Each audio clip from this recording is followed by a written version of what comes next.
Ashley, we're recording. Perfect. There we go. All right. Let me pull up my verbiage here for the evening.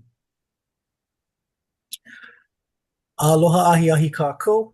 Good evening, and thank you for joining us tonight for our 2024 Hawaii County Mayoral Debate, sponsored by Hawaii Island Realtors and the West Hawaii Association of Realtors. Today is Monday, October 7th, 2024, and the general election is less than a month away. My name is Kapono Pa, and as co-chair of our Hawaii Island Realtors Government Affairs Committee, I have been voluntold to moderate tonight's event.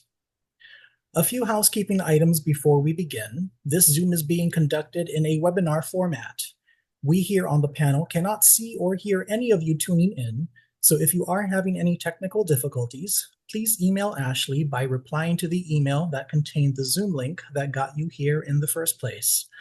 The chat feature has been disabled. We are here tonight to hear what the candidates have to say. Speaking of candidates, mahalo to Kimo Alameda and Mitch Roth for agreeing to attend and participate in our debate this evening. I will be referring to the candidates by first name only as Kimo and Mitch. We will be taking a closer look at the role of government, specifically the role of the mayor, as it relates to housing, private property rights, taxation, infrastructure, among other things, as we provide this educational platform for these two candidates, one of which will be mayor for Hawaii Island for the next 4 years. Here are the rules and format of tonight's debate. There will be approximately 100 minutes of debate time this evening. We ask that the candidates be professional, respectful, and not interrupt or speak over one another so that we can maintain a meaningful and healthy discussion. I will serve as primary moderator, and Jennifer Wilkinson, chair of the Government Affairs Committee for the West Hawaii Association of Realtors, will serve as backup moderator and step in if I am somehow disconnected from the webinar or my technology fails. She will also keep time for responses and rebuttals with a clock that was supposed to appear among our talking heads, but remains behind the scenes and will keep track of the time to make sure that we have a fair and balanced discussion. We will begin this evening with the candidates each having 3 minutes for opening statements. We will then begin the debate with our first question. For each question, we will alternate who responds first. The candidate asked the question will get 3 minutes to answer, and the other candidate will also get 3 minutes to respond. After that, each candidate gets up to 2 minutes each for further rebuttals or discussion on the issue. No props or shared screens are allowed, and none of the questions being asked this evening have been shared in advance with the campaigns or the candidates. The questions being asked this evening were developed by a joint committee of the Hawaii Island Realtors and the West Hawaii Association of Realtors Government Affairs Committees. We have a good amount of questions to get to, so I'm going to get us started by diving into opening statements from the candidates. Prior to tonight's event, a coin toss was conducted, and it was determined that Mitch will start us off with introductions. Aloha, Mitch. Welcome. Please tell us about yourself and why you are running for the office of Hawaii County Mayor. You have 3 minutes. Hello, everybody. Mitch Roth. It's been a pleasure to be your mayor for the last 4 years.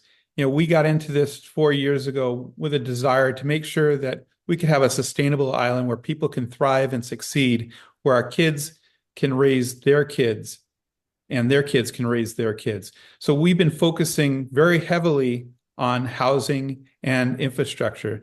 When we talk about that, we came in, we saw that the housing and affordable housing pipeline, there was about 1,243 units in that pipeline. Today, we have over 8,100 housing units in that pipeline. You're about to see 2 come on market real soon, actually 2 groups of about 100, one above Costco and another one right across from the University of Hawaii and Waikea High School in Hilo. We also just broke ground on another 140 units in Waikoloa recently. As far as the infrastructure, our infrastructure, we came in and we saw the infrastructure was in a really bad state. And so we've been fixing a lot of infrastructure, doubling them out in our CIP budget, and actually making a lot of progress. for me, what I've learned in this job, first of all, there's a learning curve. And the job of the mayor is really a problem solver. That's pretty much what I've been doing throughout my career, first as a prosecutor and now as the mayor. As the mayor, we came in and again, we found some pretty bad things. My mom has always told me, leave things better than the way you found them. Currently, we believe that the county is in a much better condition than when we found it. We came in, and of course, the question 4 years ago was, were we going to be able to survive financially? We were going through COVID, and today we have our best bond rating ever. So we've been able to do some pretty amazing things. Looking at COVID, we were the only county to actually reduce poverty. If you look at the ALICE report, Asset Limited Income Constrained and Employed, done by the Aloha United Way, we were the only island to reduce our ALICE numbers. If you look at where we came in as far as permitting, we were rated the worst in the country. And we went from the worst in the country. We're now best in the state according to UHERO, and we're also better than a lot of other places. Does that mean we're where we want to be? Absolutely not. We continue to improve the system. We actually were in a better position last year. We had some computer problems on a national scale. We're fixing those, and we plan on being back to where we were and even better in the coming future. So I'm looking forward to tonight. I thank all of you for tuning in and for this opportunity for us to talk with you tonight. Aloha. Thank you, Mitch. And yes, I think if you heard the bell basically means you got 10 seconds left on your time. So thank you, Mitch. Aloha Kimo, welcome. Aloha. Please tell us about yourself and why you are running for the office of Hawaii County Mayor. You have 3 minutes. Absolutely. Well, first, thank you, Mitch, for that. We've been doing this for a while now, and I appreciate you, Mitch, and all you bring to the table. So I'm excited about this position. I'm born and raised on the Big Island. I go back generations. I love this place. Not just born here, but I'm going to die here. And so there's a real deep investment to this wonderful place we call Hawaii. I've seen many changes, some for the good, some not for the good.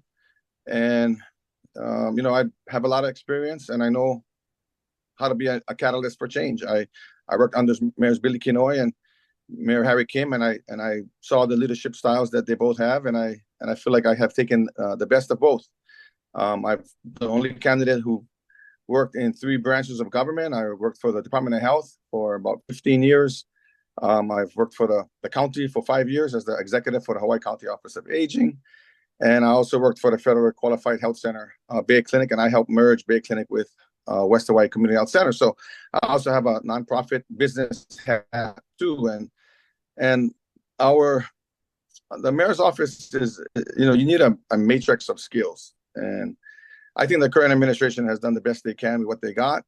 But I just think, it's like I was a track coach. Okay. So, running 8 laps is a lot, and you need condition. And this administration has run 4 of those laps, and I just don't think they got the condition to finish the race strong. So I'm running to help, and like I told Mitch, and I told some of his cabinet members to just pass the baton. We're on the same team, we live on the same island, we can finish strong. And I see the most recent attempt from the current administration to show the public that things are getting done, mostly around roads. But that's what a mayor is supposed to have done from day one, is roads, parks, gyms, fields. So I'd like to say that I'm a doer. I'm running for this office because I know I can get things done, and I can get it done quicker than this current administration because I have relationships, not just in the county, because I've established a lot of relationships in the county but in the private sector, and in the state, and with the feds. So, Mitch talked a lot about his accomplishments, and, with the 8,100 homes in the pipeline. I got to tell you, that's more like a pipe dream. That ain't going to happen in this administration. Okay. So I'd like to be more transparent with the numbers. Our administration, that's another reason why I'm running this, because, I think you need transparency, and I want to give you those numbers straight and direct, especially around permitting, and especially around the economy. So I'm looking forward to this talk story. Thank you. Thank you, Kimo. Mahalo. Our first couple of questions actually is regarding housing and specifically what the two of you have brought up. So if you visit the Office of Housing and Community Development's Affordable Housing Dashboard, online you see thousands of units in the pipeline. However, when filtering for 100% to 140% area median income, or AMI, the number of units is significantly reduced. And we see that most of the projects are affordable rental housing. There is a noticeable lack of attainable homes for sale in this county or in that pipeline. So while renting is an option and it may be a good option for some lifestyles, home ownership and the ability for one to own one's home is paramount for building lasting and generational wealth, something that might help Hawaii residents be able to stay in Hawaii.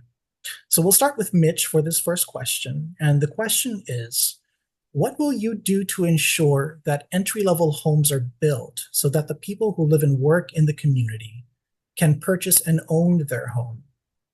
So we'll start with Mitch. You have 3 minutes for the initial response. Sure. So, what we have been doing is we've been working with people who are developers trying to get into the affordable home element. So a lot of those, yes, have been rental, but there are some of those homes that are coming online for purchase. One of the projects that we're working on in Waikoloa Village is Kamakoa Nui. A lot of those homes are going to be for purchase. The job of the mayor is to help people move things forward. So the 8,100 homes, they're not coming online immediately. They're coming on kind of in a progression. And we see that, and I know the realtors understand this, to build homes, especially large tracts, there's a lot of things that we have to go through. We have to go through State Land Use Commission. We have to go through CWRM for water. We need to go through SHPD. All of these things on the state side can take long periods of time, but they need to get started. And so we've been working with them, trying to find paths for them to get started, both for rentals and for purchase. One of the things that just happened today, and I know you guys had a question about the ADUs in the questionnaire, Bill 123 was signed today, which allows for people who own property to also build, secondary homes, ohana houses or ADUs, so their kids and, they can rent to other people. We have needs all over the place. And we continue to assist people in making it happen. One of the things we looked at as far as the permitting, again, we've actually issued more permits for housing on our island than all of the other islands, more than Honolulu and more than Kauai and Maui combined in the last 4 years. So, we're making things a little bit easier as far as the permitting. We intend on even making it even easier as we move forward. So these are some of the things that we have been working on, and we're going to continue to work on these efforts to make sure that we have the housing. Thank you. All right. You still have about a minute left. Do you want to use any more of that time or turn it over to Kimo? And I think you just muted yourself. So I'm happy to talk about housing all day. We have a bunch of projects, like I said, that we have been working on. I don't know if you want me to continue, but I'll stop right here and continue to answer questions as you bring them up. Okay. So Kimo, same question to you. What will you do to ensure that entry-level homes are built so that the people who live and work in the community can purchase and own their home? Absolutely. Let me just remind the mayor that county housing was created for home ownership, right? It wasn't created for renters. And you're absolutely correct. As long as our children and children's children are renting, they're not thriving, right? They're just surviving. Home ownership, we got to move towards home ownership. That's how you build equity. That's how you establish wealth. And that's the great American dream. And I'm a big proponent of that. And so, the mayor talked a little bit about these things take time, and I get it. But what's under our control shouldn't take too much time. Yeah, CWRM takes time. I got you, Shifty. But the permits, it's it is not what it reports to be. If it is, I really like to revisit the data, because it is taking a long time. And to say that we went from last in the nation to first in the state, I'm a researcher. You cannot compare across data sets. That's one of the first no-nos. And so, because nationally, all the counties were pretty much last in the state. I mean, last in the nation. So we just went from last in the nation to fourth or fifth last in the nation. So, you cannot play with numbers like that. And so, yeah, we got to move towards home ownership, but the whole affordability thing too. You're right. You go on the website. That's what I said. It's not a pipeline. It's a pipe dream. It's I have a bunch of kids, right? And I have a teacher. She teaches, and I have a kid. He's a carpenter. I have another one, mason, and they're like that. In their mind, affordability, they think they can buy a house for $400,000, $500,000, because back in the day, that's what we could purchase a house for, right? And this is not too long ago. Maybe, especially on the Hilo side, maybe the east side, maybe about 10 years ago, but not no more. So I don't like the word affordable housing, because it's a misnomer. I like the word attainable housing, and I don't like the formula that they use, because much of the local people don't even understand it. So much percentage before poverty level. What's that? Be more direct to the public. So we're going to work hard on things that we have control over, especially permitting. I think when an architect stamps that plans, I think the reviewers should just check a few items like TMK, setbacks are correct, and move it on. Move it to the developer or the contractor. Let them work on their homes, because we have the inspectors at the end to make sure that everything's all good, right? So we're holding it up at the reviewer, at the review, and it's unnecessary. And it's my permits are still. I'm still waiting for my permits. It's been 6 months, and I know a lot of other people are waiting for their permits too. Ikaika Marzo is waiting for his permits, and it's a small renovation. It's been 8 months, so that's why I said, that's another reason why I'm running, and I have a team that's ready. Thank you. All right, thank you, Kimo. Mitch, Yeah, any additional thoughts? If I can make a couple of comments. One, Kimo just brought up one of the permits that's out there. And what happened is that permit went back to the design professional. Design professional takes some time, to get those things back. So that's an issue. Kamako and Nui is one of those projects where we're looking at home ownership. That's in Waikoloa. But the trick is you need to get people who are willing to develop these kinds of lots. With Kamako and Nui, the county owns some property. We're developing the infrastructure. We're turning it over to the developer so we can make sure that those prices come down a little bit. As far as the issue with the architects signing off, two problems. One, there was a bill that went through the legislature last year that died that would have allowed that. So both at the legislature and at the county, it's not allowed. Furthermore, when you talk to architects, a lot of the architects do not want to do that because it impacts their insurance. And they absolutely refuse to let that happen. So that's not something that's a clear path forward. It's something that we did look at. And again, there was a bill in the legislature last year that would have allowed that to happen. Did not happen. Kimo talks about the county should be building more housing. The other day we were talking about infrastructure in Puna, and Kimo made a statement that, after 10 years, if infrastructure is not built, we should be doing it through the county. Just to take a point here, the cost to do the wastewater in Puna alone is between $4 billion and $13 billion. And so if we were to pay for that, we not only have to double, triple, quadruple, maybe 10 times your taxes. And I'm guessing not one of you would like to have your taxes even doubled. Thank you. Thank you, Mitch. Kimo, a response? Yeah, sure. So when I mentioned 10 years for infrastructure, it was a rhetorical question. So I asked Puna, right? So people who live out in Puna, Ocean View, right? They always want infrastructure. So I say, hey, the reason that you bought out there was because of the expense, $4,000 for an acre. $10,000 for an acre, right? Back in the 10 years ago, 15 years ago. So the question I put out to them, I said, hey, like people who buy in city areas, they're going to have to pay more for it because they're paying for the infrastructure, right? So like, that's why an acre in Hilo is like, 300,000. An acre in Kona might be 400,000-500,000. Why may I, this is not even with a house up yet, right? In a prime location with infrastructure. So when you spend that kind of money, you're paying for infrastructure. So my question to the Ocean View folks, the Puna folks, right, who buying cheap land, and all of a sudden in 5-6 years, they said, hey, where's the infrastructure? My point was like, well, how long do you think it's fair for you guys to pay taxes, right, to feed into the system so that the government can respond? Is it 10 years? Maybe it's 20 years. Maybe it's 30 years. I don't know, right? But I think it's a question worth talking about, because at some point they might say, you know what, we've been here 30 years. Yeah, we got this property for cheap, but hey, I mean, we deserve some infrastructure.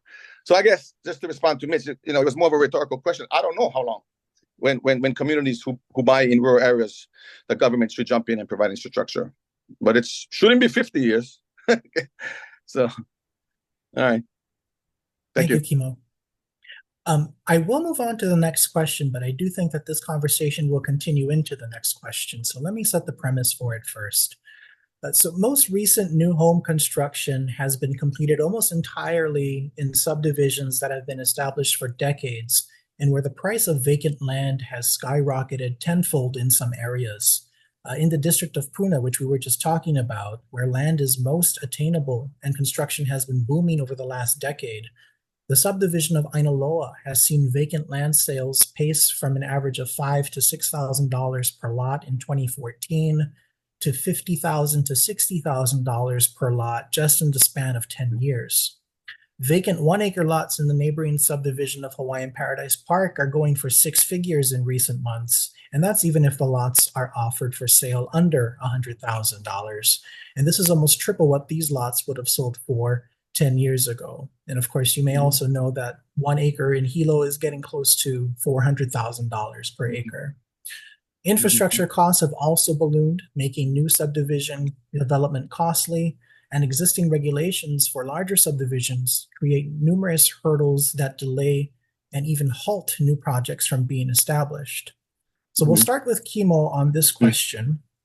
And the question is, how would your administration work with private developers to facilitate the creation of new subdivisions for sorely needed housing, while reducing costs so that we can achieve our housing goals?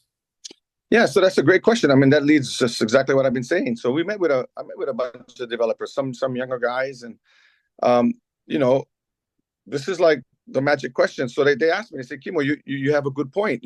Back when we purchased this properties for cheap, and now it's like 150,000. So we're paying what was the Hilo price. So when is infrastructure, right?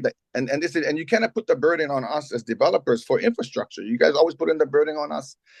So what can you do with the federal government? Biden came. We always got to be conscious of grants, right? So Biden put out that Buy Back Better infrastructure grant. Man, our administration would be all over that. Okay, I'm a grant writer. But I can be the mayor and the grant writer. But I know who to bring in on the team to help write these grants. And so absolutely, So our administration will be very aggressive in looking at infrastructure, because let's face it, the whole issue is also quality of life, and you cannot have a good quality of life if your communities lack infrastructure. All right, so if you don't have water and you're worried about where you're gonna get water, and you're stuck in traffic, or your roads all depleted, and you cannot get to your house, and you don't have wastewater, you got to use on potty, and now your life sucks. So to me, infrastructure is directly connected to quality of life, and we got to partner with the developers. They got to make money. If they cannot make money, they ain't going to help us develop. So we got to find a win-win, and our administration is already doing that now by meeting with the developers, and we have some good ideas, and I can't wait to get started. Thank you. Thank you. Mitch, 3 minutes to you. The question again is, how would your administration work with private developers to facilitate the creation of new subdivisions for sorely needed housing while reducing costs so that we can achieve our housing goals? Yeah, I think here's the difference. Chemo talks kind of broadly. We have ideas, but I haven't really heard any of these ideas. I heard grants. Well, we have been getting grants. We did get Build Back Better grants. Matter of fact, our housing department has been doing an amazing job in getting grants to make sure that people can build. We actually put out some funds for a housing fund. I think it's about $15 million that we're putting out that's coming up, working with people who are, building housing. We've done a lot of work working with developers. When we came in, it was, developers coming in had to figure out the system to make things happen. What we've done is we bring the developers in, we look at the plans, we bring in the different departments, we talk to them, and we find solutions. Our office in housing has been working with people trying to make things happen. One of the things that we're doing at Kamakoa Nui is we're building the infrastructure on our property, and then we're turning over that property to a developer, giving the developer, certain guidelines on, what those housing units are going to be like. Now, Chemo talks about building infrastructure in different places. That's great. Whose land are we going to be building infrastructure on? If we're going to be building a whole bunch of infrastructure is very expensive. Where are the funds going to be coming from to do that? We've actually found funds to do that on property that we own that we're able to do. But it's easy to talk about these things, but if you don't have the funds to do that, or if you don't have the property to do that, we could always spend a lot of money that we don't have. But when we get into that position, we're needing to raise taxes. And I don't think that's acceptable for anyone. Thank you. Thank you, Mitch.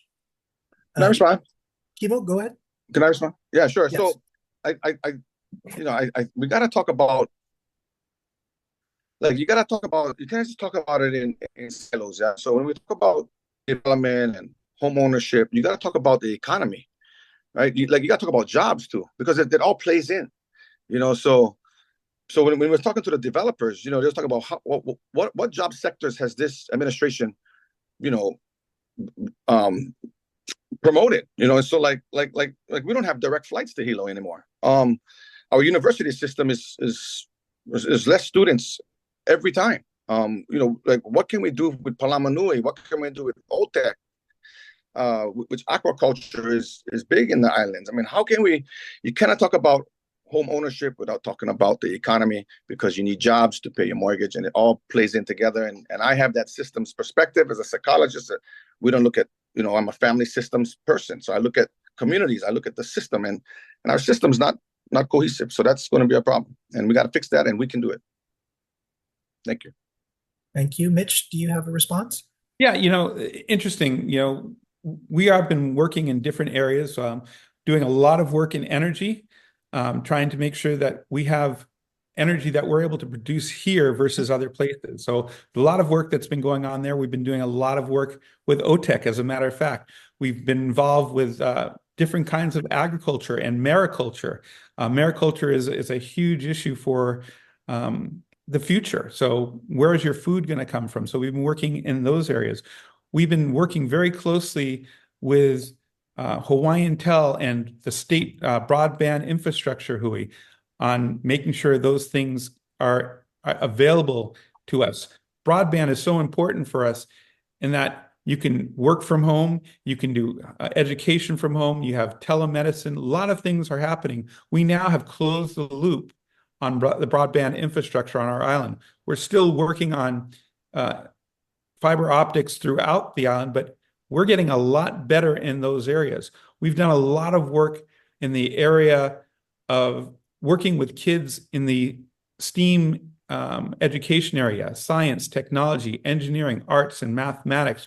We've partnered with various people from the island to help fund some of those programs that our kids are going to be getting into. For example, Next Tech, which is a program where kids go through a process. So they have a competition called the Fish Tank. They work together with mentors who could be engineers, scientists, astronomers on problems, giving them kind of thinking about how to solve problems. They compete for like $1,000 for the team, $1,000 for their school or nonprofits. We've been helping fund those kinds of projects so that those kids will have a job coming back and the employers will have people to hire in the future. Thanks. Thank you. I am going to move on now to our third question, which revisits some things that we've also already talked about a little bit earlier this evening.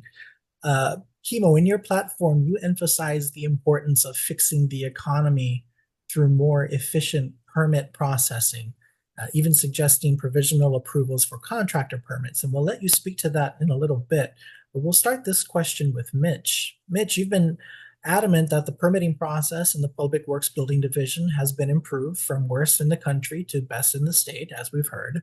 But we continue to hear a different story from people who are going through the permitting process. The question is, could you elaborate on how you would improve permitting efficiency while balancing expedience with public safety? Yeah, so we've actually been doing quite a lot of work in this, meeting with the departments. We had a consultant who came in, made a whole bunch of recommendations. So we've been employing those recommendations that they put in. When we came in, I'm sorry, Mitch, I don't mean to cut you off or interrupt, but it looks like we might have lost Kimo here. And I want to make sure that he has the opportunity to also hear what you have to say. All right. So let's see if we can get him back.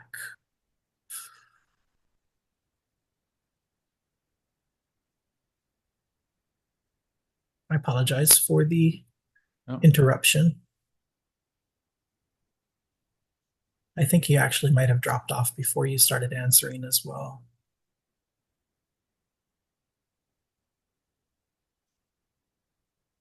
Looks like he's coming back. Hello. Hello, we have you again. Welcome back. Yeah, I got disconnected. Somehow my phone heated up and it says just heated up. I don't know why. No problem. So I'll restate the question. Yeah. We'll restart the clock for Mitch so that we make sure that Kimo can hear everything that Mitch has to say. The question again, could you elaborate on how you would improve permitting efficiency while balancing expedience with public safety? Sure. So, last year when we came in, 4 years ago when we came in, we inherited a problem. Everybody knew that the permitting system was a problem. We started working with a system that was purchased before our time, the Epic system. We employed that. It was a difficult employee in the very beginning. It started working really well, and then we had some problems this last year with something called Bluebeam, which is a national program that it used that really put things back. But one of the things that we did is we hired a consultant. The consultant came in, met with the team. They started recommending a whole bunch of changes. We started employing those changes. Some of the changes include the issue of people who receive or go for a permit. They didn't have their name on the permitting system.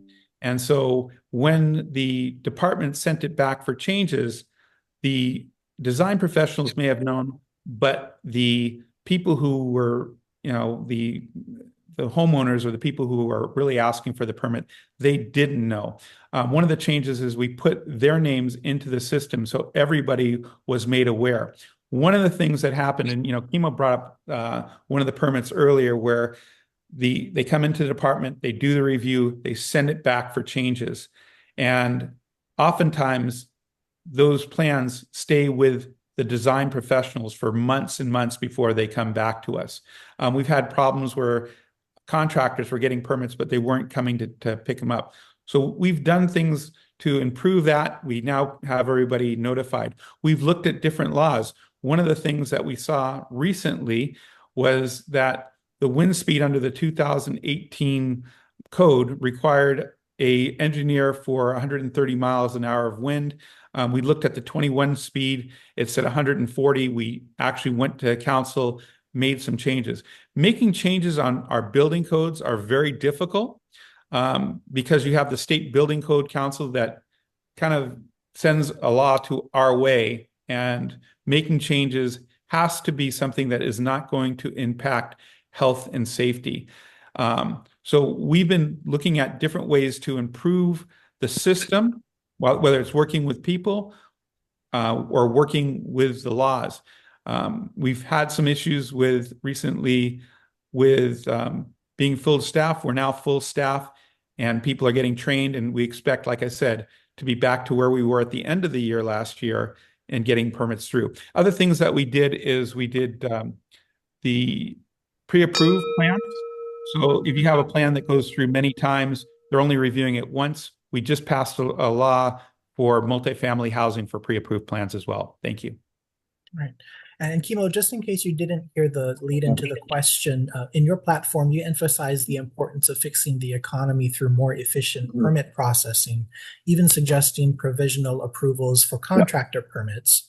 The other part of this was that Mitch has been adamant that the permitting process has been improved from worst in the country to best in the state, as you alluded to earlier. So the question is, could you elaborate on how you would improve permitting efficiency while balancing expedience with public safety? Sure. Let's just get it clear. They went from last in the country to like 4th or 10th last in the country. You cannot be the best or the worst and still say you're the best. So let's just get that clear. We have a permitting problem. Okay, to me that's the magic bullet. Every time you hold up a permit for 1 month, you're holding up jobs. I mean, and people are losing money. You hold them up for 2 months, 3 months, 6 months, 1 year, 2 year. Now you're really in trouble, right? So what is the real? I put a request to the county to get a real data, fact check on the permits, the days, and they're having a hard time putting it together because the Epic system had they have a company a consultant company, Tyler Consultants, and they didn't really set up an output data matrix to begin with. So they're getting all kind of problems, right? The commercial side, I mean, you're talking years to get a permit. So no, it is not better. And it is holding us up, and it is costing our developers money and our homeowners, because that just gets tacked onto our homeowners. So I was on Oahu with other architects.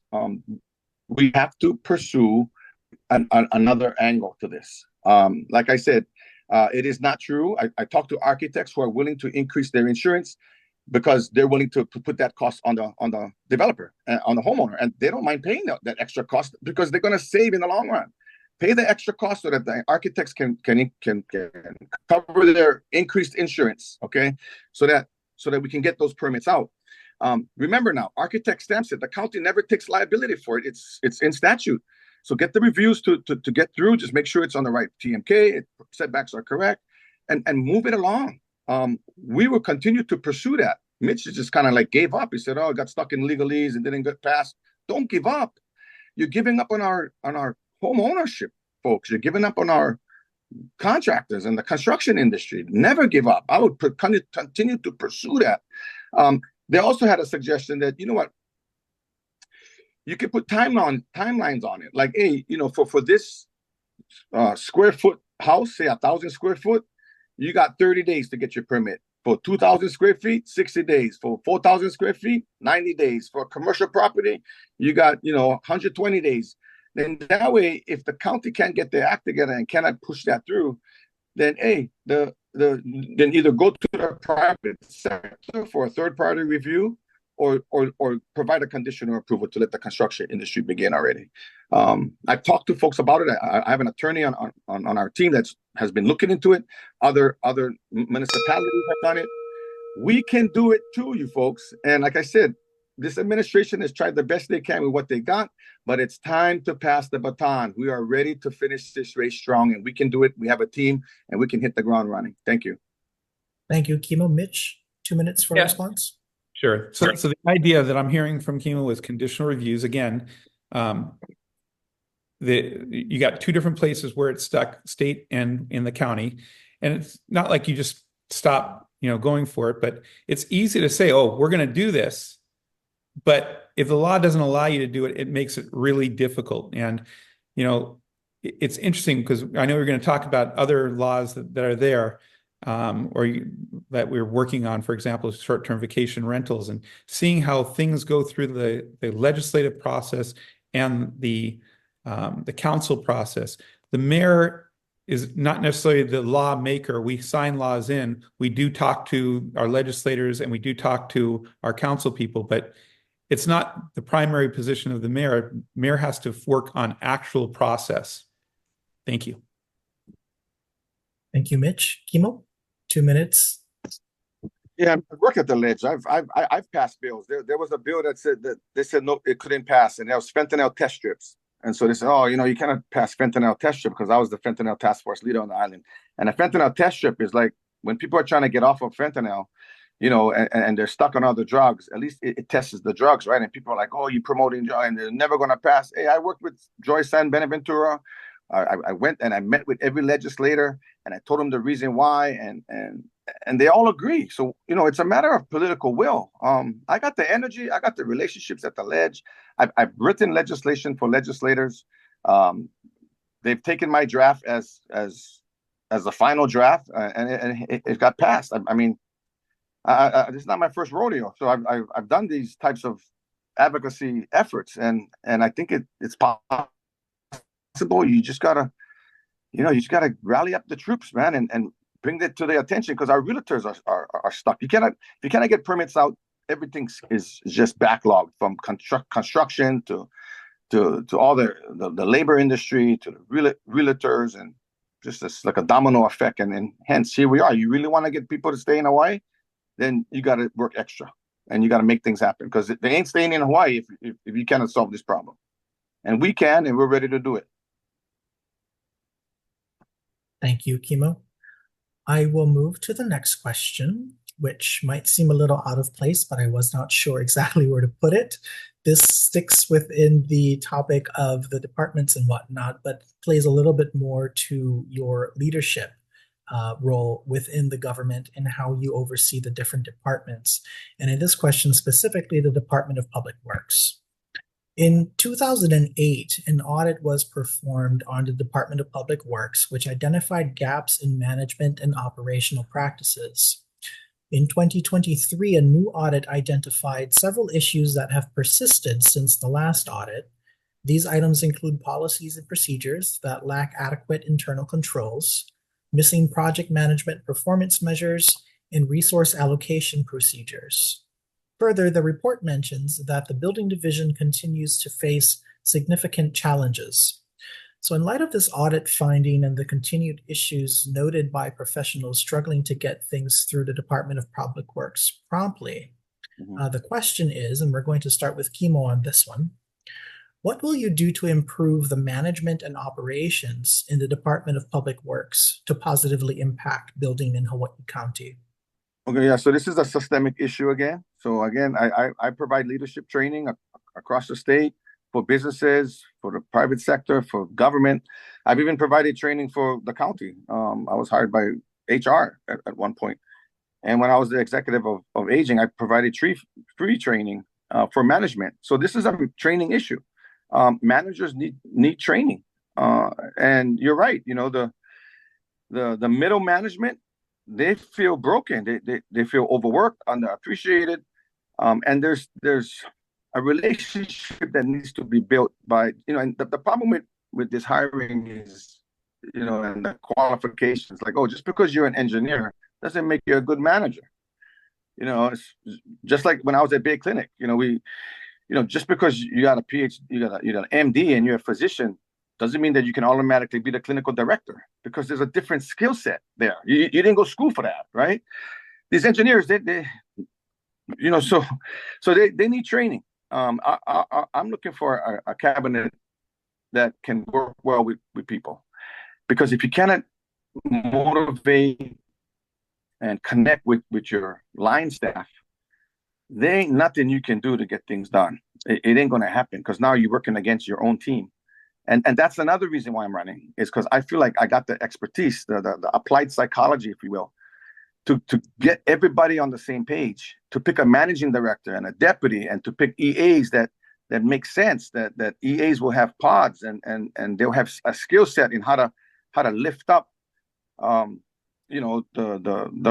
directors and the deputies, and you have supervision. And it takes time to rebuild it, because let's face it, the union employees didn't just endorse me because of hazard pay. They endorsed me because of the vacancies that this administration didn't fill. They endorsed me because of the grievances that is through the roof. Mitch asked me to do a fact check. They did, and it was exactly what I found myself: 66% increase in grievances. So how are you going to go the next 4 years? I asked all the realtors, how are you going to go the next 4 years with this administration, with a team that wants a new head coach? It's going to be tough, you folks. The mayor and the cabinet is only good as their line staff, and their line staff is asking for a new leadership. So, you're right. You want to fix the public works department. You talk about environmental management. That's another huge department that has issues. Let's talk about research and development. Let's talk about recreation. It's so much. It's systemic. And you need somebody who understands systems, and I got that skill set. Thank you. Thank you, Kimo. Mitch, I will repeat the question for your 3 minutes. What will you do to improve the management and operations in the Department of Public Works to positively impact building in Hawaii County? Yeah, so one of the things that we have been doing is we've been doing leadership training. We brought actually people from outside to work together with all of our departments, department heads, as well as the deputy directors and people in their staff. We actually went to middle management. As far as building and things like that, we've actually been working on a whole bunch of changes in the building department. Kimo mentions the unions, and the big deal for the unions was the hazard pay. He brings up grievances, and at the Civil Beat Forum, the question, one of the things he brought up was these grievances that are ending up in lawsuits. The lawsuits are not going through the roofs. When we talk about lawsuits, what I think about is like when Kimo was running Bay Clinic, he had his financial director and other people suing them for hostile workplace, for retaliation. That's what I think about when you're talking about these grievances.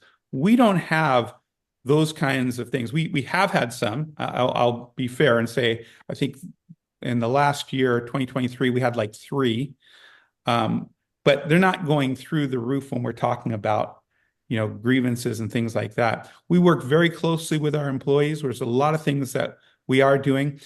Kimo mentioned shortages. I don't think I have to tell you this. There's shortages in every business. If you look at the hotels on the Kohala Coast, each one of those hotels can bring in probably over 100 people and put them to work tomorrow. When you look at your restaurants, you see restaurants that aren't able to stay open as long. So this is not a problem that is, just limited to the county. This is something that is happening throughout our island, and in fact, throughout the state. Every other mayor in our state, we have these conversations, is going through some of the same issues that we're going through, especially with engineers. It's difficult to get engineers. We're working together with the union. All 4 of us, all 4 islands are working together with the unions to see if we can increase the pay for our engineers. It's not something that we can just do by ourselves. There's generally, we go through the whole state to do negotiations as far as positions and titles and things like that. So we have been working on training. We will continue to working on training. And I personally go down there and, look into some of these things. Thank you. Thank you, Mitch. Kimo, 2 minutes. Sure. Yeah. So Bay Clinic, everywhere I've been, I've always left it at my highest peak. In fact, that was my advice from my dad, right? He's like, hey, whenever you leave a position, make sure you're at your most popular state, right? So when I was at the Department of Education as a school teacher, school counselor, I left at my highest state. They wanted me back. When I worked for Department of Health as a psychologist and a trainer, statewide trainer, they wanted me back, right? And then when I worked for Office of Aging, you contact anybody at the Office of Aging, they'll tell you they love me because I'm a servant leader, right? I show and I show them how to do it, right? I'll shadow. They can shadow me, and so but my work ethic is super strong. And so if you cannot keep up with my work ethic, then either you're in the wrong position, and I'll try to find some place for you where your work ethic can fit that position. And that's what happened at Bay Clinic. I mean, I got there to fix it, right? We were losing $100,000 every month. We're projecting a huge loss at the end. So I had to cut some services, and I had to, get the management to start working together. So what I'm not afraid of doing, which I think Mitch has a hard time, is confronting my leadership. I always give a lot of chances, right? I'm clear on my expectations. If they cannot meet my expectations, I have a corrective action, and I give them all kind of support, whether it's training or shadowing or even counseling, because sometimes people bring what's happening at home to work, and so I understand. I have empathy, but after 6 or 7 months, if they cannot get it together, I cannot let anybody, I'm talking anybody, family members, doesn't matter, best friends, I cannot let that person get in the way of the outcome. And everybody knows me already. That's one of the first things I said in my supervision. I said, if you get in the way of the outcome, then we're going to just have to find some place for you that's a better match. And that's what I did at Big Clinic. And, I don't know what allegations they had. I just know I had to do what I had to do to make it happen. And Big Clinic was at our primary point, which made us an attractive merger entity, and which is why we had the merger. So I'm very proud of that. Thank you. Thank you, Kimo. Mitch, 2 minutes to you. You're muted, by the way. Sure.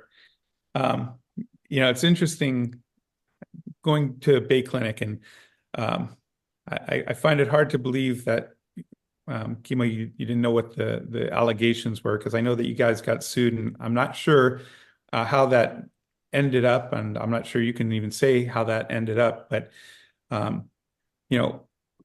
the grievances that we talk about, that you want to talk about, 66% that went up, a lot of that is because we're holding people accountable. In county, especially dealing with union workers, you can't just go and say, that's it, you're fired. You have to go through progressive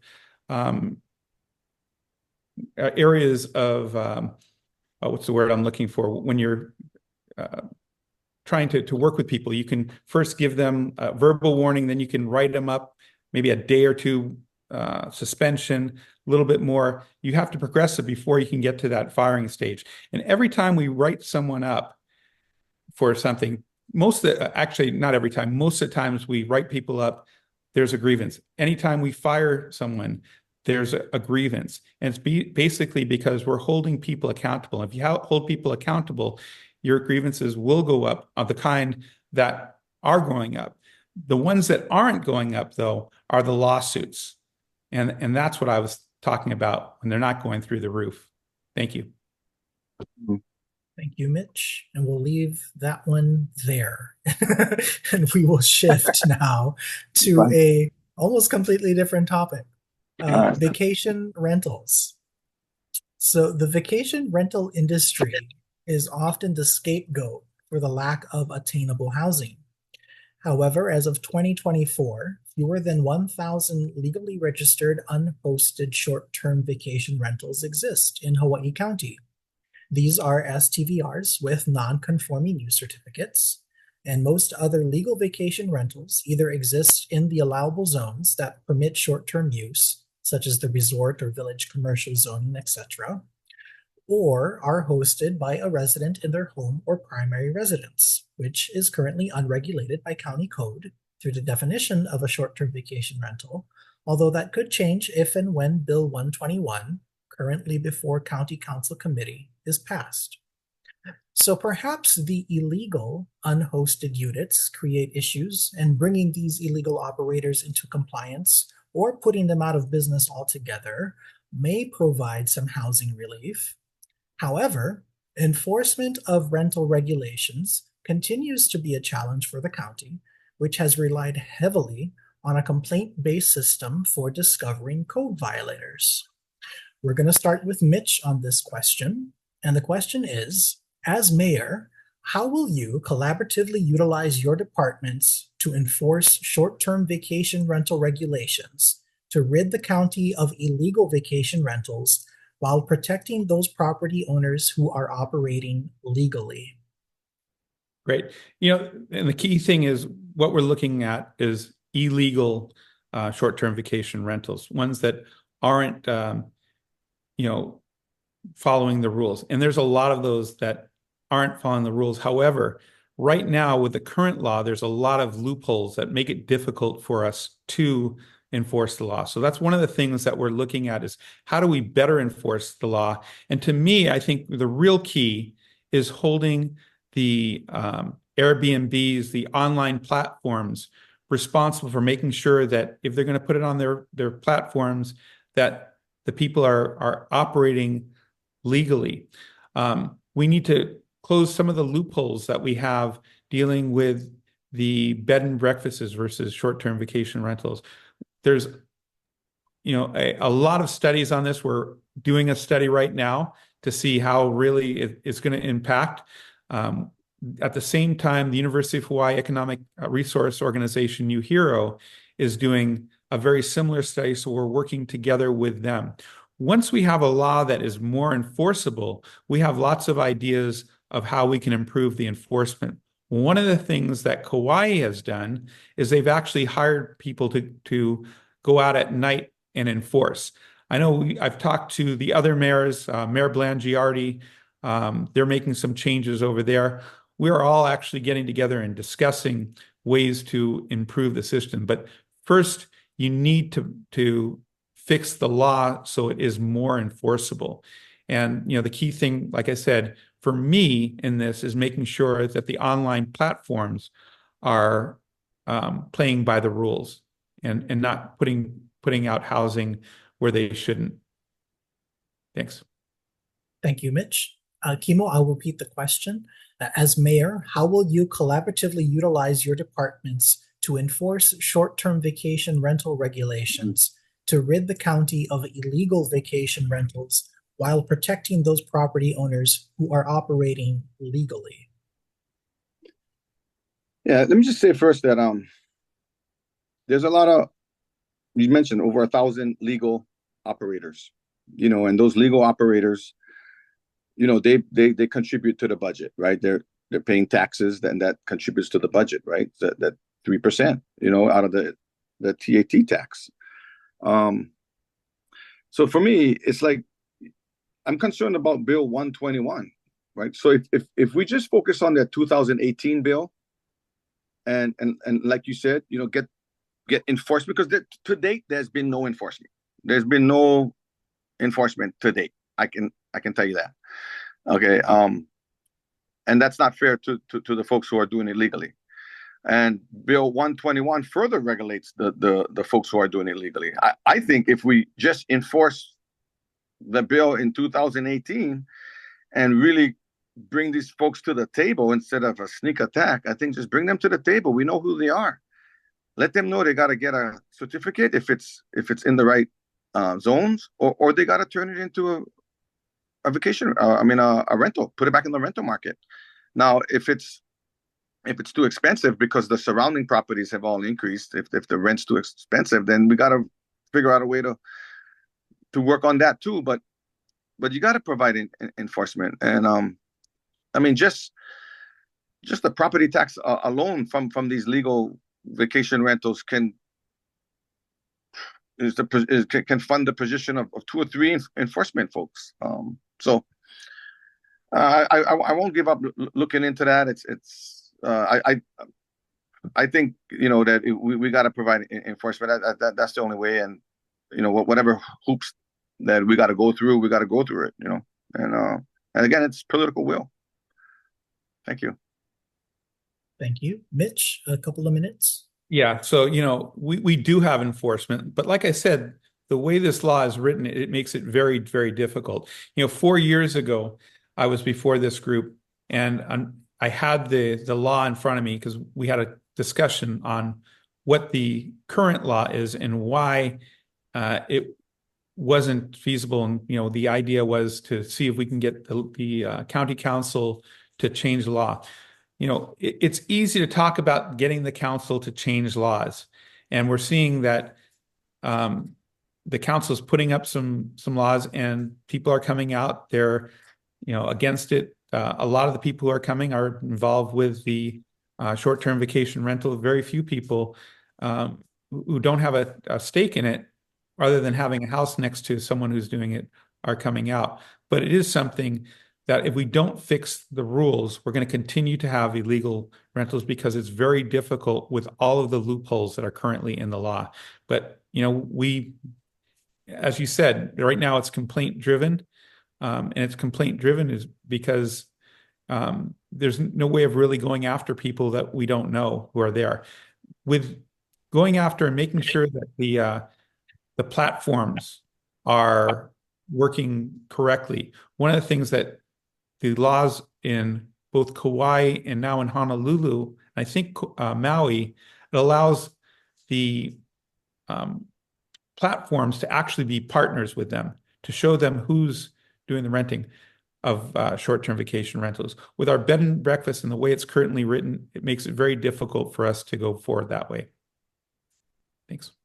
Thank you, Mitch. And Kimo, a couple of minutes for you.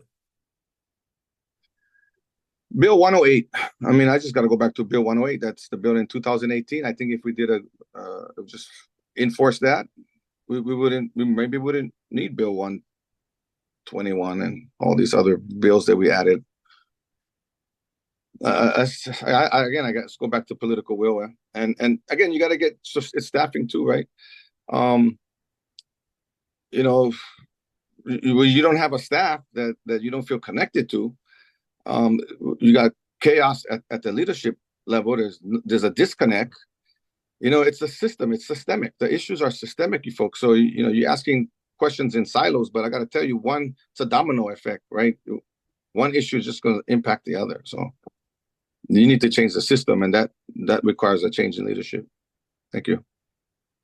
Thank you, Kimo. I would like to acknowledge that we have reached the halfway point. So for those who are out there still watching and hanging on with us, thank you very much for continuing to attend. The next question, we're going to dive a little bit into budget. So knowing that the county budget relies heavily on revenue from the collection of real property taxes, for those on the call here, we asked the candidates in our candidate questionnaire what other revenue streams they would tap. So please, after this, go back and take a look at the candidate questionnaires that we have provided from both Mitch and Kimo. In the past few years, the Hawaii County Council has passed multiple pieces of legislation that make changes to the real property tax code in Chapter 19. These include a repeal and replace of the county's agricultural dedication programs and a new tax class for long-term rentals, both of which will be implemented during the term of the next Hawaii County Mayor. It is also worth noting that several months ago, the Hawaii County Council voted to reduce real property tax rates for the homeowner and affordable rental tax classes. The question is, and we'll start with Kimo for this one, how would your administration work with the members of the Hawaii County Council and the Finance Department to ensure the county maintains a balanced, healthy, yet reasonable budget? Yeah. So we had I also have a business think tank. We also meet all the business folks that I'll have on my team, and the one thing that they shared is that you cannot balance the budget on the backs of businesses. It's unfair. And we taxed our businesses like crazy. And the residential folks, we get the 3%, cap. But for businesses, you don't have any cap. Some of the rent increased 600%. I mean, so how can we say we support small business, if we don't address the tax increases like that? So, again, it's about bringing the business community to the table, bringing the landowners to the table, and because the land tax is just going through the roof, and it's kind of the formula, so there's a couple of things, right? Folks call me and they say, now I was paying $6,000, now I got to pay $6,000, and this is a month for property in Waimea. This is a constituent in Waimea, and there's a meeting coming up on the 22nd about the property tax increase. But the problem is really the surrounding areas, right? So when you have millionaires and billionaires buying around, and that they're going to increase the property tax. So you got to do a couple of things. One, you got to look at either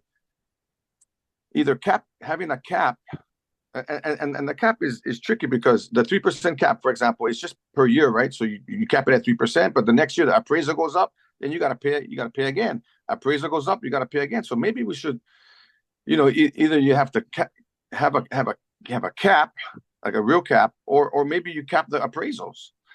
But something's got to be done. The formula is not working in favor for our local people. And if you really want to keep our local people here, then you gotta stop increasing those taxes, those land taxes. Thank you. Thank you, Kimo. Mitch, I will repeat the question. How would your administration work with the members of the Hawaii County Council and the Finance Department to ensure the county maintains a balanced, healthy, yet reasonable budget? And I'll ask you to unmute yourself before you start speaking. Yeah, so I think a lot of you who are realtors remember what was happening around COVID, where you were having people who were buying homes on FaceTime without even coming over. And, what happened there is the values of the properties went up. The tax rate did not change. The values of the properties went up. And because the values went up, the law required us to collect the rates of the values. One of the things that we tried to do was put a cap, for home ownership, there's a 3% cap. So your property tax cannot go up more than 3% if you are if that's your primary homes. Where we're seeing a lot of things that were in businesses, again, we brought something to the council, asked them to look at making a cap there. That didn't happen. We believe that at this time, we're not going to see the jump that we saw during COVID. That being said, we saw that a lot of our local families took a hit. Because of that, we reduced our taxes for our homeowners to get back to that 3%, to get back those funds. As far as other taxes that we're looking at, one of the things that we saw was a lot of people were taking advantage of agricultural taxes. And the council went and they passed a law where they were trying to get a hold of making sure that people who are being taxed at the agricultural rate were actually doing agriculture. That bill went out, it passed. There was some confusion on what that meant. They extended that for a year. I signed that into law so that they can do a better job of explaining to people who applies, who is in that bracket and who is not in that bracket. What we found is when we started explaining to people who's impacted by it, most of our local people were not impacted by it. We explained what it is to have a farm plan, for example, and what needs to happen. There was a lot of fear, a lot of misinformation that was spread, but in order to make sure everybody was in a good state, we extended that for a year. And so that's kind of where we're at right now. Thank you. Thank you, Mitch. Oh, thank you, Mitch. Kimo, 2 minutes to you. Yeah, can you repeat the question, please? Sure. How would your administration work with members of the Hawaii County Council and the Finance Department to ensure the county maintains a balanced, healthy, yet reasonable budget? 2 minutes of rebuttal. Right. Same question. Yes. So the question originally on even the formula used, exploring capping the appraisals at some point, or capping the property tax at some point, but yeah, we need to address this increase in land tax, not just for the homeowner, but for the businesses as well. And I think of Kupuna, for example, who's 40 plus years they live at their property, right? And they're on pensions, so hey, the paycheck not going to increase; it's a pension. but the property tax going to increase. So that's what I mean. So that's how you're hurting our local people, right? You're not, that's not cognate of our leadership. You gotta, that's the kind of things that go straight to my heart. So this is why I say political will. This is like that. Those are the kind of things that we cannot give up on. We got to figure that out because it's just not fair. But your relationship with the county council now, they don't have a good relationship with the county council. I mean, I think it's a mediocre relationship. There might be, and how I know is because this administration got overridden 4 times. I've never seen that happen in the past. When the county council comes up with an idea, they want to turn it into a bill. Mayor's office says that's not a good idea. County council comes back and they override it. That means majority of the council disagrees with the mayor's office or with the mayor himself. That's the problem. The mayor cannot do anything without the county council. Just like leadership cannot do anything without the employees. Without the county council, you're stuck. And this relationship is at a standstill. And I think the county council is having a hard time connect, and the mayor's office is having a hard time connect with the county council. This is why it's another reason why change is needed. Thank you. Thank you, Kimo. Mitch, 2 minutes too, and unmute again, please.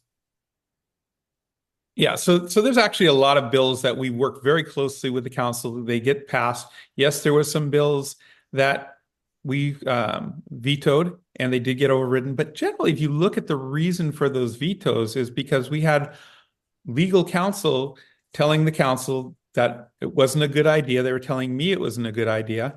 And so we vetoed the bill. So we've had that, a couple of times. Sometimes you have to do what's right rather than what's popular. We talked about, the hazard pay. We could have paid hazard pay 25% to everybody. We're working with the unions on that, but that's $75 million that, where is that money going to come from? And by the way, if we paid hazard pay to everybody in the county, I could have taken $80,000 myself. It would have been good for me, but it's not the right thing to do. And so when we talk about vetoes and things like that, working with councils, we work very closely with the council. Sometimes we agree, sometimes we don't, but we agree to disagree. And same thing, with our employees. We have a lot of employees that absolutely love their job. They're doing an amazing job where they're at. We're actually celebrating our county employees this week. So to say that the relationship's not there, I think that's going way too far. Thank you. Thank you. All right, we are going to move into a couple of questions regarding infrastructure, and we're addressing a couple of very large elephants in the room. This question has a very long lead-in, so I ask you to bear with me, but we thought it was worth educating our members who might not be knowledgeable about the subject. The Hilo wastewater treatment plant is in dire need of restoration, and just last year, the county rejected a bid for $177 million to remedy some of the more egregious issues at the site, stating the cost was, quote, crazy high, end quote.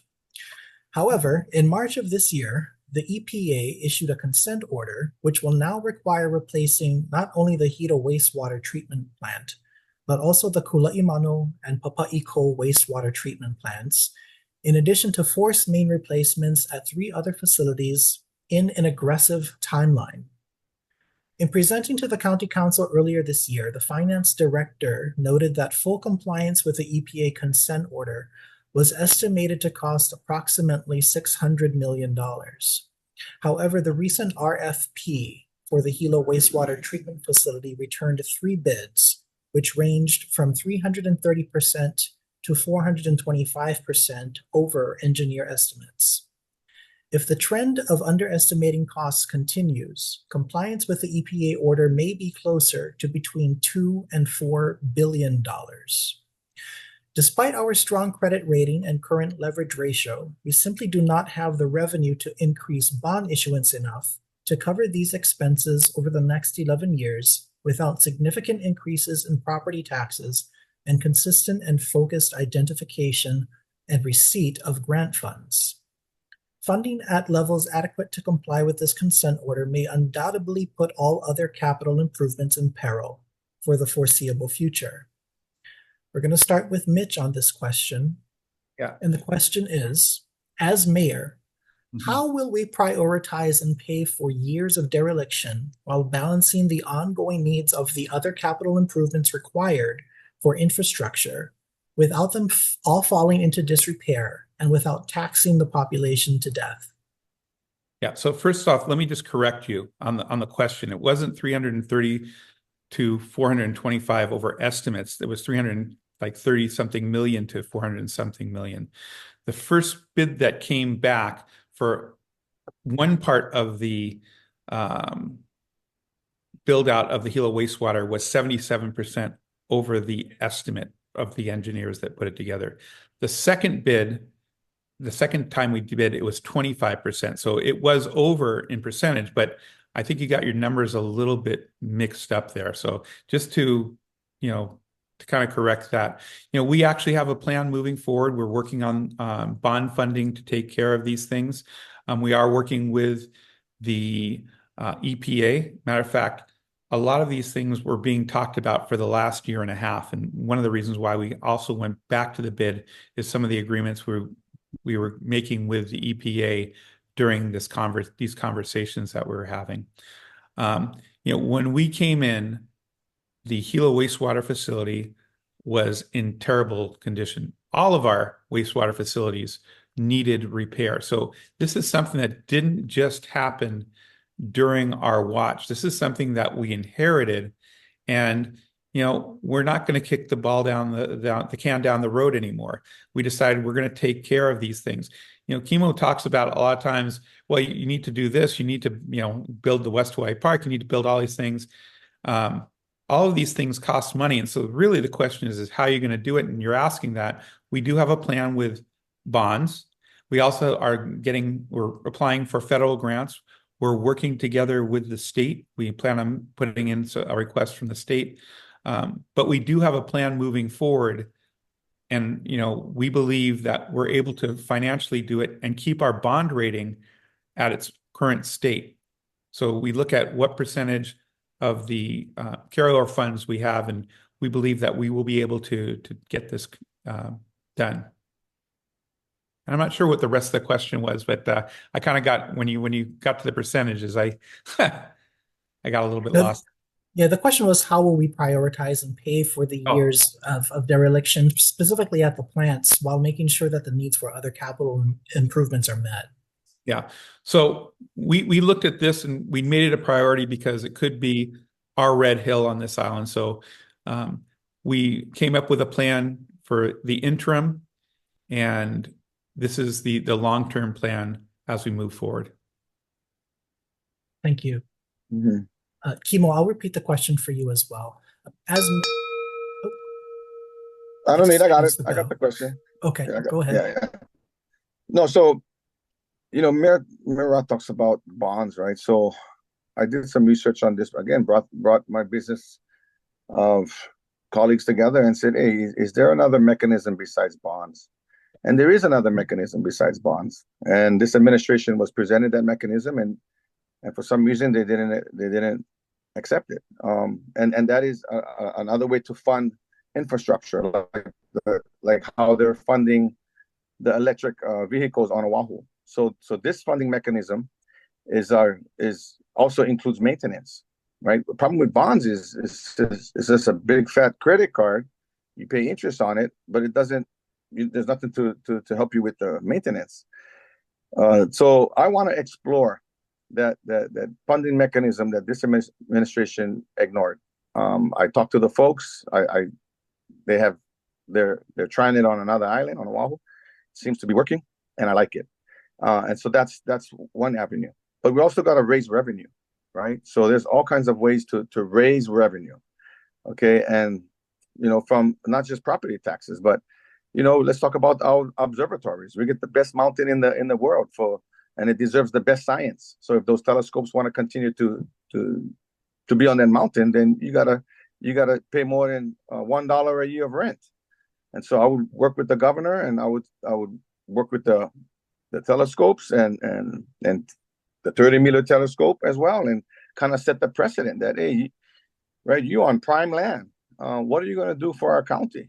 And same thing with Poakaloa. Their lease is up pretty soon, right? I mean, yeah, we need the protection but what you gonna do for our island? So our administration, we're not afraid to address the elephant in the room, because let's face it, we have nothing to lose. Because right now we are losing our families, and I know because I'm born and raised here. The families that are losing are people who are related to me. Okay, so it impacts me directly, and I'm willing to. When you feel that hurt, when a family member gotta leave because they cannot afford it, you get real creative, and that's the kind of mindset I got, and I'm bringing in people with that same mindset. We're thinking about how to fund this 24/7. Yeah, we're gonna have to fix that wastewater situation, the Kealikehi as well, and we gotta find a way to also have funds to improve our beaches, our parks, our gyms, our fields, and there has to be a way. And like I said, when you have an administration that's in it for 3 or 4 years and they get jaded after a while, they're like, I don't think it can happen. Well, that's time for new energy, and that's what we'll bring to the table. Thank you. Thank you, Kimo. Mitch? Yeah, so Kimo brought up a different way of funding, and we're actually using that on our island for our vehicles. As far as the wastewater treatment, it's a little bit different. We had our attorneys, we had our finance people. They ran all the way through that, and it's easy to say, well, I would do that without knowing all the research that was done and all the reasons legally, financially, why we didn't choose to do something and went this route. So, we have been working with our federal contingency, whether it's, our senators, Schatz and Hirono, Jill Takuda, Ed Case. We've been reaching out to them. We've been reaching out to our state.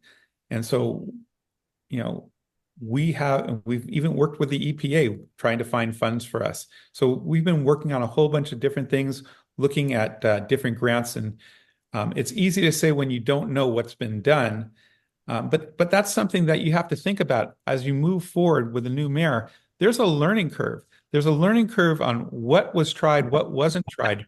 Right now, we're moving the ball forward, and we have steady progress.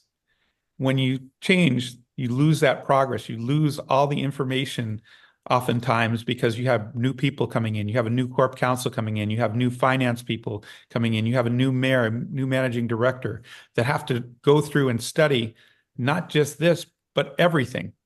Thank you. Thank you. Can I respond?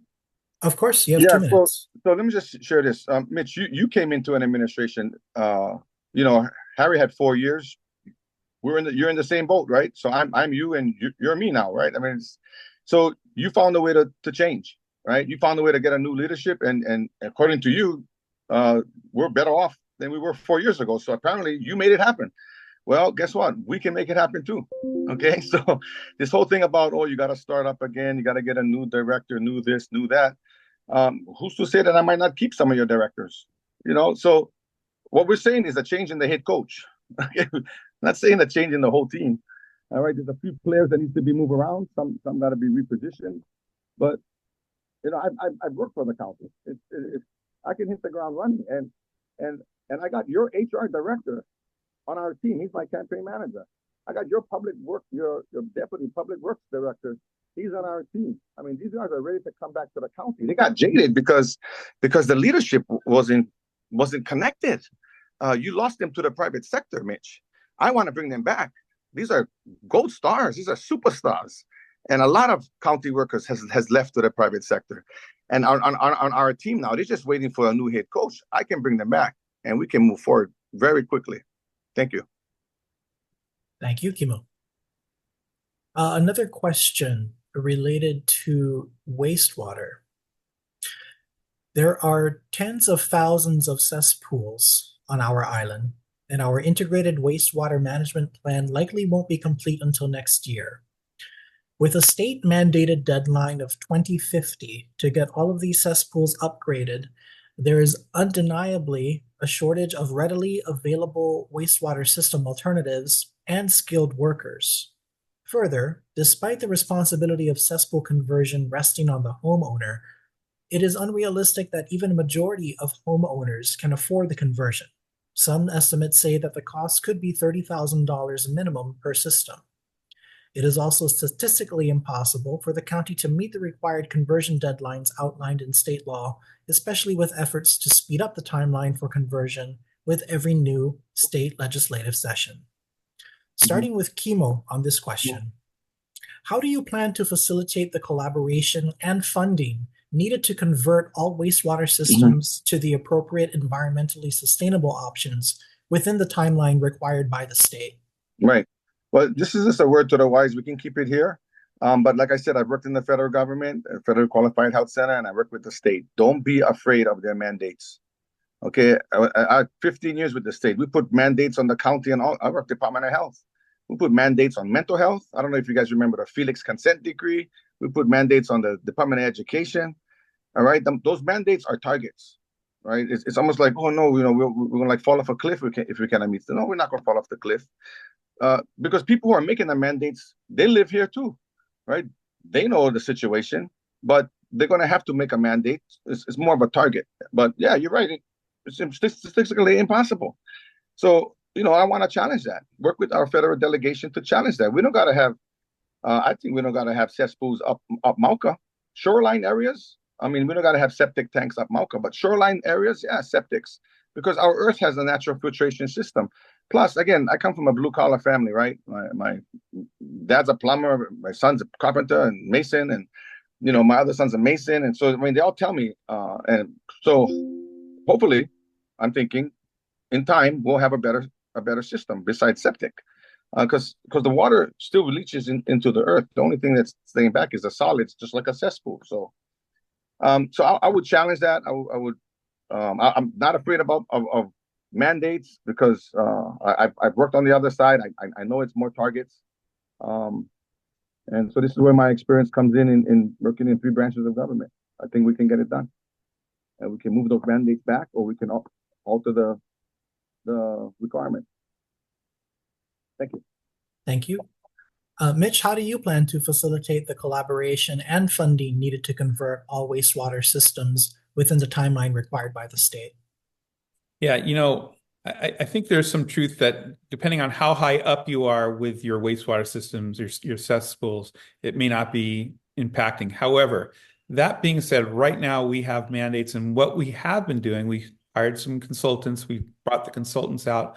We've been doing community meetings to first educate the community.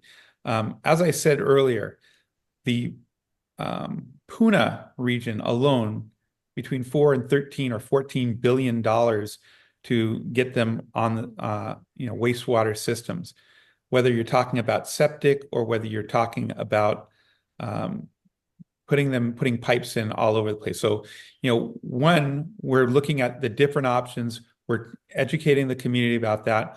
We're reaching out to our federal delegation. We're reaching out, looking for federal grants, trying to make things happen. One of the things we came in, we had 2 requirements in Ka'u, one for Pahala, one for Na'alehu. And, they were looking at I think it was a 400 million. It was 400. The number was just outrageous. It would cost more per house than the houses were worth. And so we looked at different solutions. We've actually come up with some different solutions, container plants versus gang cesspools or septic tanks in every yard. But right now we're educating the community. We're educating ourselves on the different options that we have. We're also looking at ways that other places are doing it. Florida, for example, using sand filters with I forgot what they wood shavings and things like that. We may be able to do things a little bit cheaper than we're doing them now. We're looking, but we can't wait. One of the problems that this county has done for so many things for our infrastructure is we've kicked the can down the road. We're not waiting. We're putting plans into place right now, and we're finding funding, and we're looking at different projects. Thanks. Thank you. Kimo? I want to go back to the whole, Mitch talks a little bit about inheriting a lot of the problems from the past and kicking the can down the road. Well, in 2 months, this can will be kicked down the road. If we get elected it'll be kicked down the road. So then, but I'm going to make it a point not to keep saying that, we inherited this from the prior administration. When you buy a house or a used car, you don't say I inherited all of these problems, and you don't keep saying that. It is what it is, because you also inherited some good things from the previous administrations, like the GET tax that gave you a lot of funding to help the homeless population. I mean, you inherited a lot of good. So I just feel bad for the previous administrators who tried the best they can and keep getting slammed by this administration of this whole thing about we inherited. That's all. Thank you. Thank you. And Mitch? Yeah, well, it's funny that, Kimo says, going after the previous administrations for things that we've inherited, because I keep on getting slammed for how come you haven't done this? How come you haven't done this? How come, if I was mayor, I would have done this. If I would have gotten, the West Hawaii Civic, I would have gotten all these things done. But if you did all those things, then you would double, triple, quadruple, exponentially raise your taxes. And again, I said this earlier, I'm guessing that not one of you on this call wants to double your taxes. The fact of the matter is, yes, we did inherit some good things. But as far as the problems that we have, these problems didn't start with us, and we are addressing them. Gila wastewater, we are addressing that. We're looking at KLK, we're addressing that. We're looking at our roads, we're addressing that. We're looking at our parks, we're addressing the parks. We came in as far as infrastructure. Our parks had a budget for maintenance and repair of $450,000 this year. And by the way, there's 302 of them. This year, we're up to $6 million. There's a lot of parks that are being repaired. And we have to make sure that we're spreading the pizza to do all that we can. Not everything can be done because we just don't have all the money in the world. Thank you. Thank you, Mitch. We're getting to the last question before we get into closing statements. And I think this last question is important, and we touched briefly upon it earlier this evening, and I think it brings the conversation full circle. I do have some stats here that are specific to Hawaii as a state. I was not able to find information about Hawaii Island specifically, but the message is still the same. The proportion of Hawaii's population that is over 60 is growing faster than the proportion that is under 60. The U.S. Census Bureau estimates that by 2030, about 27% of Hawaii's population will be over the age of 60, which is a 33% increase from 2012. Some may correlate this to what has been called the brain drain, where our younger generations seek higher education and better employment outside of Hawaii, as wages and jobs cannot keep pace with the cost of living. Others may say that it is the attraction of retiring in paradise that is increasing the median age in Hawaii. When speaking about home ownership, housing affordability and wages good enough to make mortgage payments while balancing the cost of living in Hawaii go hand in hand. But the market cost of housing in recent years has significantly and negatively deviated away from area average median income, putting the goal of home ownership out of reach for many millennials and Gen Zers in Hawaii.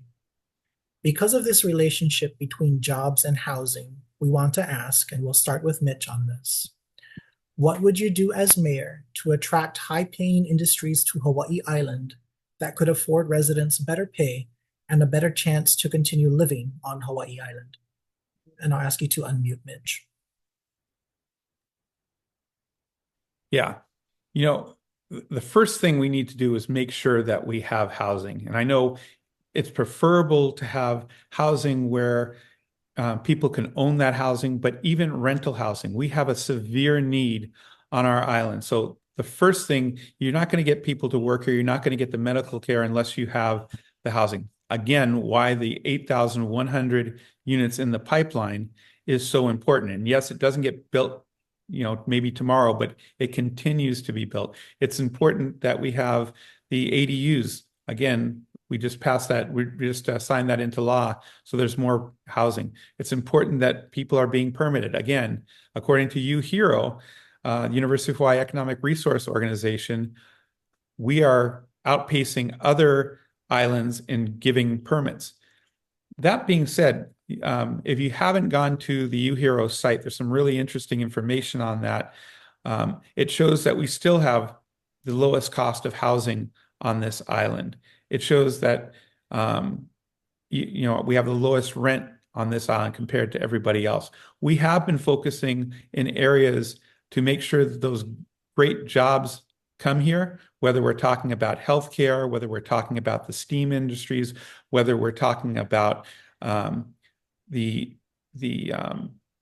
energy sector, whether we're talking about agriculture and moving that up a little bit. We've been focusing on all of those areas, and we've been making a lot of great progress. So the fact of the matter is we're moving the ball forward. There's steady movement in all of those areas. Housing, though, is the number one important thing that we need to be focusing on. That's where we've been focusing on. We talk about a difference from the last administration to this administration. When you look at the affordable housing pipeline, that wasn't a focus. The focus was preserving the island. We want to preserve the island too. But if we lose our Hawaiians, we lose our culture, we lose our identity, and we become someplace else. If we lose our kids, we continue to lose the important things that we have. That's why we've been focusing so hard to make sure that the housing pipeline is there. We've got a lot of criticism from a lot of people because we've been focusing on development. But if you look at the development that we've been focusing on, we retain the beauty of our island and the flavor of our island by retaining the people of this island. Thank you. Thank you, Mitch.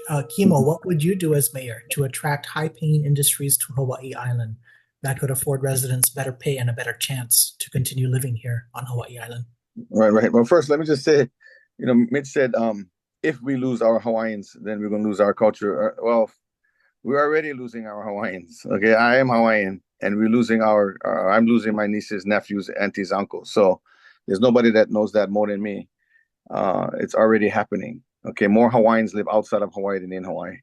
Regarding the kupuna population, that's also a result of the baby boomer group. So they call it the silver tsunami. And so, this is my area of expertise. I've overseen the Office of Aging in the county for 5 years. I've written the plan.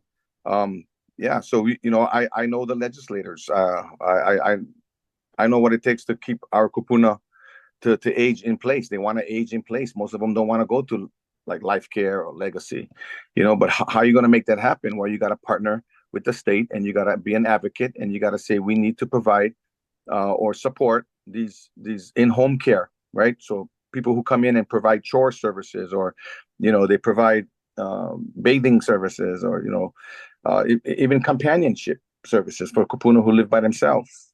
So I know how to make that happen because this is my area. Now, you're right. If you look at the top 10 expenses, right, it's a mortgage or rent.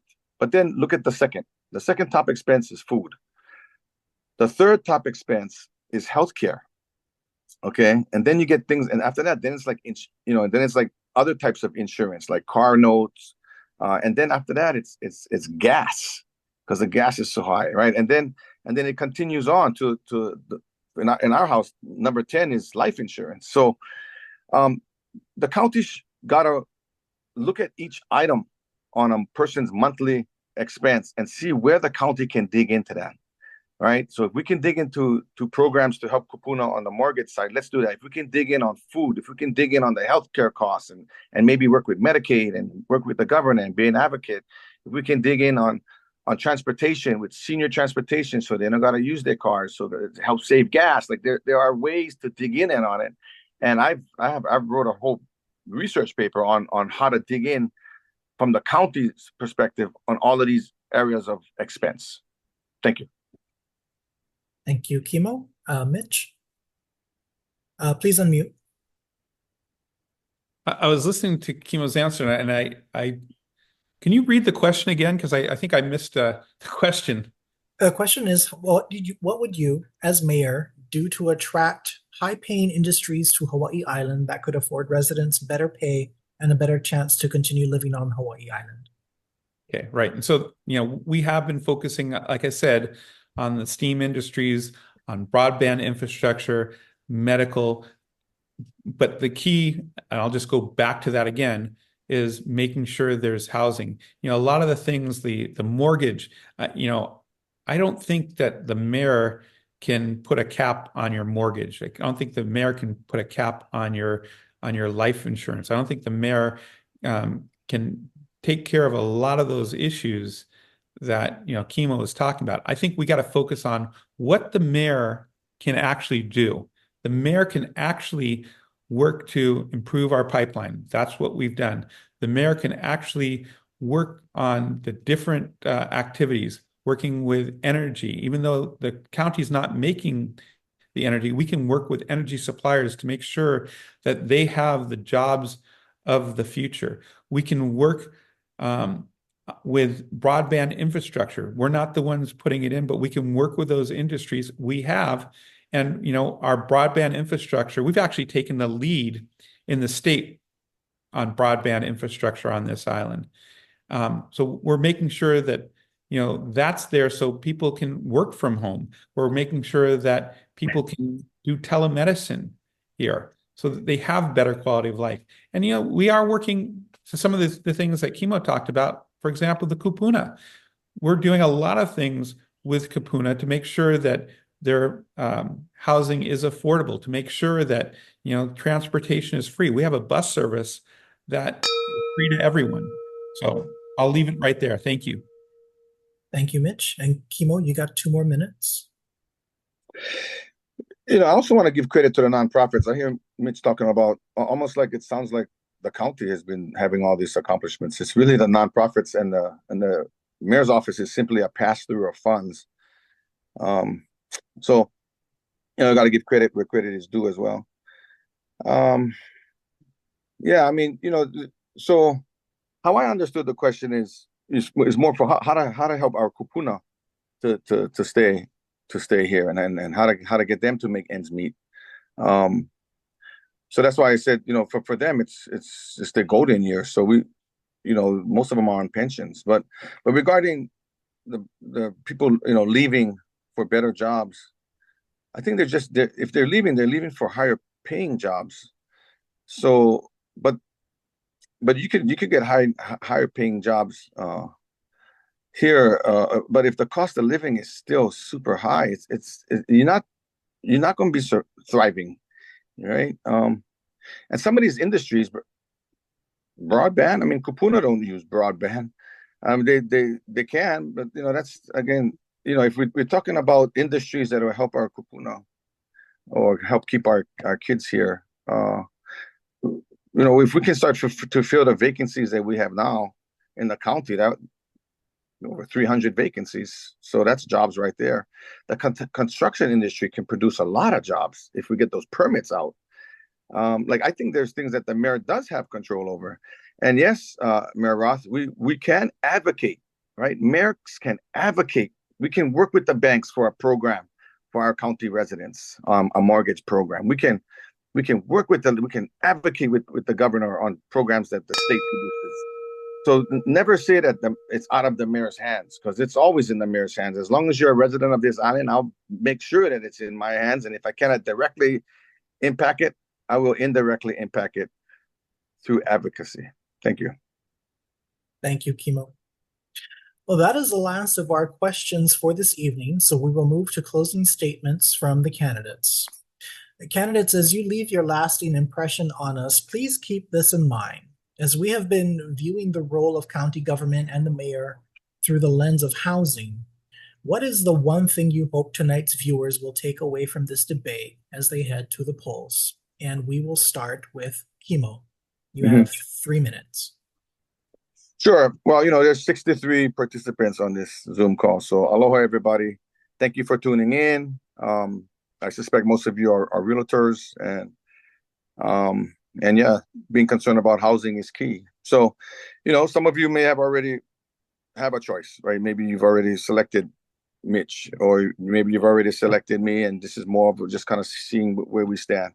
But there's some of you that's undecided, and those are the ones that I want to convince you to to just ask yourself the question, right? Are we really better off?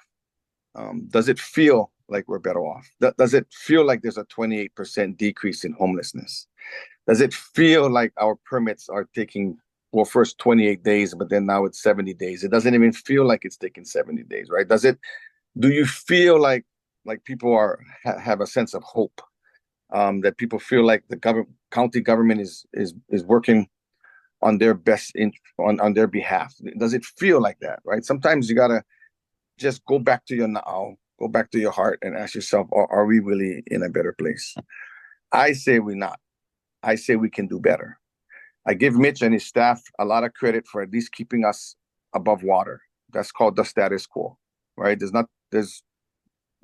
Status quo can be good. At least, it's maintaining the same thing that it was 8 years ago, but we have not improved. And so our administration is trying to break through the status quo. We believe the status quo gotta go. And so the only way to make that happen is to have a new head coach. And keep in mind, like I said earlier, it's not like we're going to change like all of a sudden the team got to change and this is going to be starting from scratch. Right now, I'm just the candidate for the head coach position. Okay. All right. This is not talking about public works director and we got to start new over here and over there. No. This is a race for the head coach position, the mayor's race. That's all we asking. That's all I'm going for right now. Okay. So again, if you feel like county's going in the right direction and you feel good about the county and they met all your needs, then you'd want to continue to vote for Mitch. If you think that we can do better and that the county have fallen short in a lot of areas, then we are the change agent, and I really believe that we can make it happen. I like I said, I'm not the everyday candidate. Okay, I got a lot of experience, a lot of education. I have a team already. Like I said earlier, we have a team of superstars that worked for the county that cannot wait to go back if there's a new head coach. And I'm that head coach, and I've got a team ready to hit the ground running. So thank you, everybody, for taking your time out of your day, spending almost 2 hours with us talking stars. And thank you, Mitch, for being a kind competitor. We've been at this for a while. And just so the audience know, after every debate, we always give each other a nice big hug. So virtual hug, Mitch. Okay. Thank you, Kimo.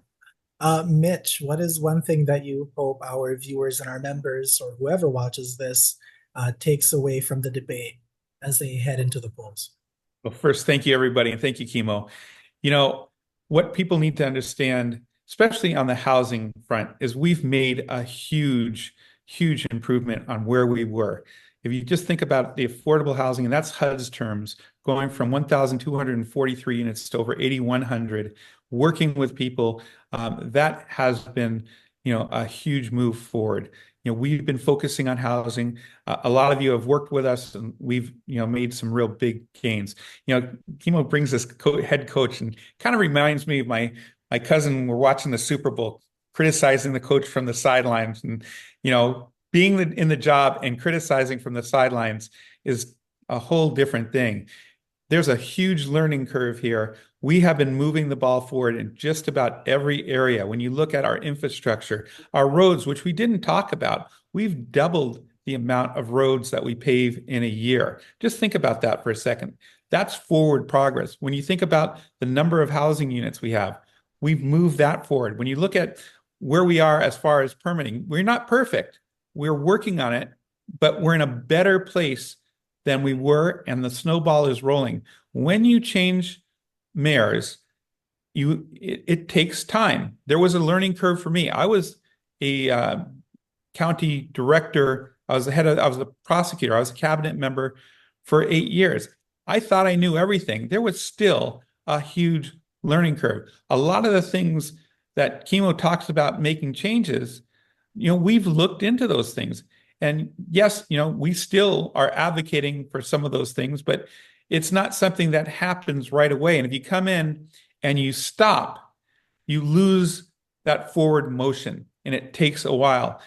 To get where we were, to get where we are from where we were, it took a lot of work. We continue to do that work. It's, and we're going to continue to do that. If you look at what other people are saying. HIR is saying that we've improved the permitting system from the worst in the nation to the best in the state. You look at our poverty rates. The Aloha United Way said that we were the only island to reduce ALICE, Asset Limited Income Constrained and Employed, the working poor, in the state. If you look at our homeless point in time count, we went down 28%. According to the point in time count, we don't do that. That's, a lot of the groups that Kimo was talking about, they do that point in time count. That's a huge change. Sometimes it's about feeling, and sometimes it's about facts. Feeling and facts sometimes are different. The facts are we are making huge progress and we're in a better place than when we started. Thank you. Thank you, Mitch. This concludes our program. On behalf of Hawaii Island Realtors and the West Hawaii Association of Realtors, I would like to extend a huge mahalo to Mitch Roth and Kimo Alameda for joining us this evening, taking a couple of hours out of their busy schedules to discuss some of their goals and priorities with us as they affect our industry and the general public which we serve. As a reminder, Election Day is Tuesday, November 5th. If you would like to register to exercise your right to vote, you still have the opportunity to do so. If you are registering via a physical or paper application, paper voter registration applications must be submitted to the County Elections Division by Monday, October 28th. Voters may also register online anytime or in person at a voter service center. Voter service centers will be open 10 business days prior to the election, or from Tuesday, October 22nd through November 5th, excluding Sundays, offering accessible voting, in-person voting, and same-day registration. If you are already registered to vote, you can expect your mail-in ballot to arrive in your mailbox sometime around October 18th or the end of next week. Hawaii Island Realtors and the West Hawaii Association of Realtors does not support or endorse either of the candidates on tonight's program, a neutral position we have maintained through past elections. We instead use our time, money, and resources to educate our members on the positions and plans of the candidates. The information and content provided here tonight are only for the benefit of the viewer to allow them as a voter to reach an informed and educated decision at the ballot box. Any views and opinions expressed by myself and the candidates are simply those views of myself and the candidates and do not necessarily reflect the official positions or views of the associations. I am Kapono Pa. I wish you all a great rest of your evening and work week. Thank you for joining us tonight. Malama pono, malama aina. Me aloha ke kahi I ke kahi. Ahui ho. Hello, everybody.